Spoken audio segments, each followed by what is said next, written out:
கிறிஸ்துவில் அன்பானவர்களே, இயேசு கிறிஸ்துவின் நாமத்திலே உங்களை வாழ்த்துகிறேன். கர்த்தர் உங்களை ஆசீர்வதிப்பார். இன்றைய நாளுக்கான கர்த்தருடைய வார்த்தை எரேமியா 33ஆம் அதிகாரம் 1, 2, 3 வசனங்கள். எரேமியா இன்னும் காவற்சாலையின் முற்றத்திலே அடைக்கப்பட்டு இருக்கையில் கர்த்தருடைய வார்த்தை 2ஆம் தரம் அவனுக்கு உண்டாகி, அவர் கர்த்தர், இதை செய்கிற கர்த்தருமாய், இதை திடப்படுத்தும்படிக்கு இது உருவேற்படுத்துகிற கர்த்தருமாயிருக்கிற யெகோவா என்னும் நாமம் உள்ளவர் சொல்லுகிறது என்னவென்றால், என்னை நோக்கி கூப்பிடு, அப்பொழுது நான் உனக்கு உத்தரவு கொடுத்து நீ அறியாததும் உனக்கு எட்டாததுமான பெரிய காரியங்களை உனக்கு அறிவிப்பேன் என்று கர்த்தர் சொல்கிறார். அன்பானவர்களே, இங்கே எரேமியா என்பவர் ஒரு தீர்க்கதரிசி. இந்த எரேமியா தீர்க்கதரிசியானவர் கர்த்தருடைய வார்த்தையை தேசம் முழுவதும் சென்று யாரெல்லாம் குற்றம் செய்கிறார்களோ, யாரெல்லாம் தவறு செய்கிறார்களோ அவர்களை கடிந்து கண்டித்து அவர்களிடத்தில் அறிவுரை சொல்லி அவர்களை மாற்றுவதற்கான காரியத்தை கர்த்தர் எரேமியா மூலமாக சொல்லி கொண்டிருந்தார். அப்படிப்பட்ட சூழ்நிலையில் தான் இங்கே எரேமியாவை சிறைப்பிடிச்சிடுறாங்க, அடைக்கப்பட்டிருது. ஒரு குறிப்பிட்ட சமுதாயத்தை சார்ந்த மக்கள் என்ன பண்ணுறாங்கன்னா, எரேமியாவை சிறைப்பிடிச்சிட்றாங்க.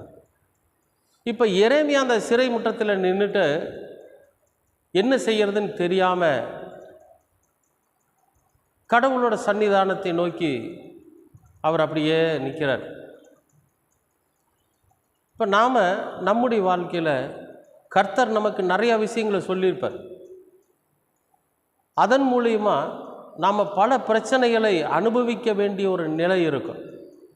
பல துன்பங்களை, பல பிரச்சனைகளை, பல கஷ்டங்களை நாம் அனுபவிக்க வேண்டியது இருக்கும். மற்ற மக்களினாலே, கடவுளை அறியாத மக்களினாலே நமக்கு ஏகப்பட்ட துன்பங்கள் வரும், பிரச்சனைகள் வரும். அதை எதிர்கொள்ள முடியாமல் நாம் என்ன செய்கிறதுன்னு தெரியாமல் சில நேரங்களில் நாம் உட்கார்ந்துருப்போம் பாருங்கள். அது ஒரு பெரிய விஷயம். அந்த சூழ்நிலையில் தான், அப்படிப்பட்ட ஒரு சூழ்நிலையில் தான் இங்கே எரேமியாவுக்கு கர்த்தர் நேரடியாக தரிசனமாகிறார். அது மாதிரி தான் நம்முடைய வாழ்க்கையிலும் நமக்கு ஆதரவு இல்லை, நம்மளால் செய்ய முடியாது, நமக்கு பிரச்சனைகள் இருக்குது. அப்படிங்கிற ஒரு சூழ்நிலையில் நம்ம என்ன செய்கிறதுன்னு தெரியாமல், எப்படி அடுத்த கட்ட நடவடிக்கைக்கு நம்ம போகிறதுன்னு தெரியாமல் அவதிப்பட்டுக்கிட்டு நிலை தடுமாறி நாம் நிற்கிறோம் பார்த்தீங்களா? அந்த சூழ்நிலையில் தான் கர்த்தர் நமக்கு ஒன்று சொல்கிறாரு, என்னை நோக்கி கூப்பிடு. எப்படி? என்னை நோக்கி கூப்பிடு, அப்பொழுது நான் உனக்கு உத்தரவு கொடுத்து நீ அறியாததும் உனக்கு எட்டாததுமான பெரிய காரியங்களை செய்வேன் என்று பிதாவாகிய தேவன் இங்கே எரேமியா கிட்ட சொன்ன மாதிரி தான் நமக்கும் சொல்கிறேன்.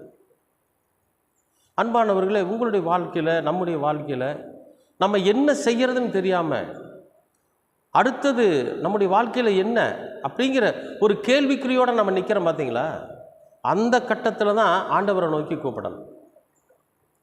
அவரை நோக்கி கூப்பிட்டு அவரிடத்தில் எல்லா விதமான நம்முடைய நிலைகளையும் அவரிடத்தில் சொல்லுகிற போது அவர் என்ன பண்ணுறாருன்னா, நமக்கு உத்தரவு கொடுத்து நாம் கூப்பிடுற அந்த சத்தத்திற்கு செவி கொடுத்து, நீ என்னை கூப்பிட்டுருக்கிற, எதுக்காக என்னை கூப்பிட்டேங்கிற அந்த கேள்வியோடு கூட நமக்கு அறியாததும் எட்டாததுமான ஒரு அடடா, இதனால தான் நம்முடைய வாழ்க்கையில் இப்படிப்பட்ட ஒரு சூழ்நிலை வந்துச்சா, ஆண்டவர் நிமிஷத்தில் இதை மாற்றிட்டாரு, இப்படி ஒரு செயல்பாடு இருக்கிறது நமக்கு தெரியலையே, இதை என்னால் யோசிக்கவே முடியலையே அப்படின்னு ஆச்சரியப்படத்தக்க ஒரு காரியத்தை, ஒரு செயலை செய்து கர்த்தர் நம்ம என்ன பண்ணுவாருங்க, நமக்கு நன்மையானதை செய்யும்.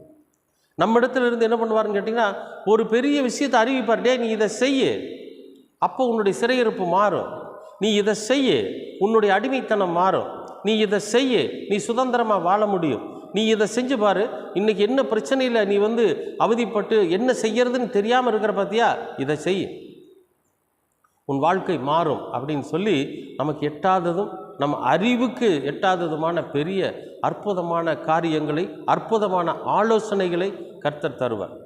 அன்பானவர்களே, இன்றைக்கும் கூட கர்த்தர் நமக்கு சொல்லுகிற ஒரு விஷயம் என்னென்னா, ஒருவேளை அடுத்தது என்ன செய்கிறதுன்னு தெரியாமல் இருக்கிறீங்களா?